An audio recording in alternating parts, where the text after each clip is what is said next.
பொது முடக்கத்தின் போது நிறுவனங்களில் பணிபுரிவோர் தங்களது பிஎஃப் கணக்கில் இருந்து கோவிட் அட்வான்ஸ் வசதி மூலம் பணம் எடுத்துக்கொள்ள வாய்ப்பு வழங்கப்பட்டது. கொரோனா அவசர நிலை உலகம் சுகாதார நிறுவனம் விலகி 7 மாதங்கள் கடந்த நிலையில் கோவிட் அட்வான்ஸ் வசதி தற்போது திரும்ப பெறப்பட்டுள்ளது. கடந்த 3 ஆண்டுகளில் 2.2 கோடி சந்தாதாரர்கள் முன்பணமாக ரூபாய் 48,075 கோடியை எடுத்துள்ளதாக இபிஎஃப்ஓ தெரிவித்துள்ளது. தேமுதிக தலைவர் விஜயகாந்த் உடல்நலக்குறைவு காரணமாக மீண்டும் சென்னை மியாட் மருத்துவமனையில் அனுமதிக்கப்பட்டுள்ளார். கடந்த சில நாட்களாக முன்பு உடல்நலக்குறைவால் மருத்துவமனையில் அனுமதிக்கப்பட்ட அவர் நீண்ட நாட்கள் சிகிச்சை பெற்று வீடு திரும்பினார். இந்நிலையில் உடல்நலக்குறைவால் மீண்டும் மருத்துவமனையில் அனுமதிக்கப்பட்டுள்ளார். இதனால் தேமுதிக தொண்டர்கள் கவலையுற்றனர். ஜனவரி 5ஆம் தேதிக்கு பதிலாக ஜான் 22ஆம் தேதி இறுதி வாக்காளர் பட்டியல் வெளியிடப்படும் என தலைமை தேர்தல் ஆணையம் அறிவித்துள்ளது. கடந்த அக்டோபர் 27 வரை வாக்காளர் பட்டியல் வெளியிடப்பட்டது.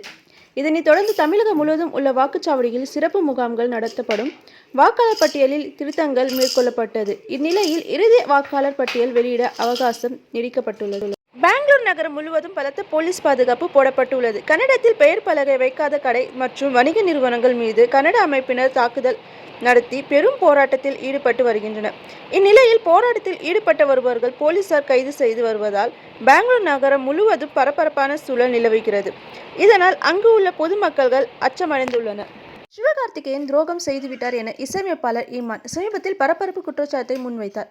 இதுகுறித்து மனம் திறந்த எஸ்கே, என்னை சிலர் சூப்பர் என்பார்கள், சிலர் திட்டுவார்கள். அதையெல்லாம் பெரிதாக தேவையில்லை.